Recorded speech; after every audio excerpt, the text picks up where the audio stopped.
Welcome to the final part of my 5-part series on Louis XIV. In August 1715, the aging king's health began to deteriorate rapidly. Doctors discovered a dark, ominous spot on one of his legs. It was gangrene, a condition that even the court's most skilled physicians could not treat. By August 25th, realizing the gravity of his condition, Louis XIV received the last sacraments, preparing himself for the inevitable. The following day, his great-grandson and heir, the young Louis XV, was brought to his bedside. The Sun King, in his final moments of lucidity, gave his great-grandson his last pieces of advice, a final counsel that would mark the end of an era soon after. Louis XIV slipped into a coma. On September 1st, around 8 o'clock in the evening, the Sun King passed away. His last words, recorded by Voltaire, were haunting in their simplicity.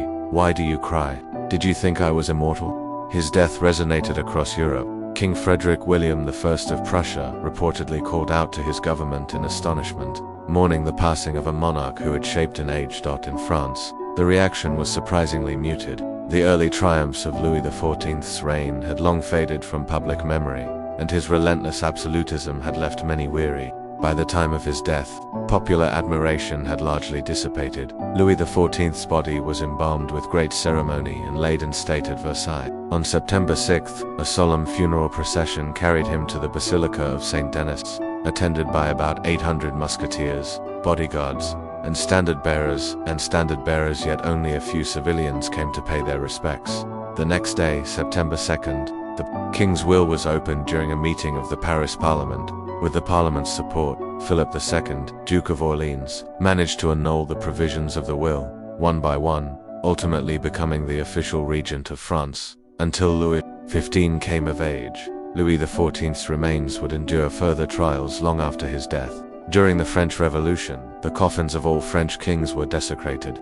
Remarkably, Louis XIV's body was found almost intact, as was that of his grandfather, Henry IV. The remains were tossed into a mass grave and only later recovered.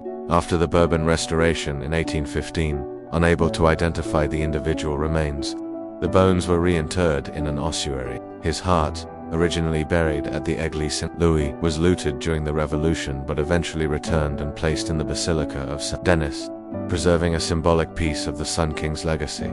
Louis XIV had been deeply concerned about his historical image. Documents portraying him as ordinary or fallible were systematically destroyed under his orders and those of Madame de Maintenon. This meticulous curation meant that for centuries, historians viewed him in a predominantly favorable light.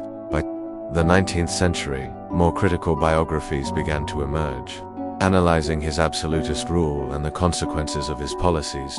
As a monarch, Louis XIV rejected any form of shared authority. Representative bodies and councils, in his view, existed only to advise, never to legislate or challenge the king. Administrators of provinces and cities were merely executors of royal authority, for only the king could make just decisions. Louis's power was absolute, unlimited, and answerable only to God. From birth, he was regarded as the don given by God, and was even identified as the image vivante di Dieu, the living image of God. This divine conception of kingship brought Louis dangerously close to despotism. He fully embraced the principles of divine law, the sacred nature of his coronation, the inviolability of hereditary rule, and the notion that his authority was sanctioned by God himself. While the famous phrase "L'état est moi, the state" may be more legend than fact, it captures the essence of his reign.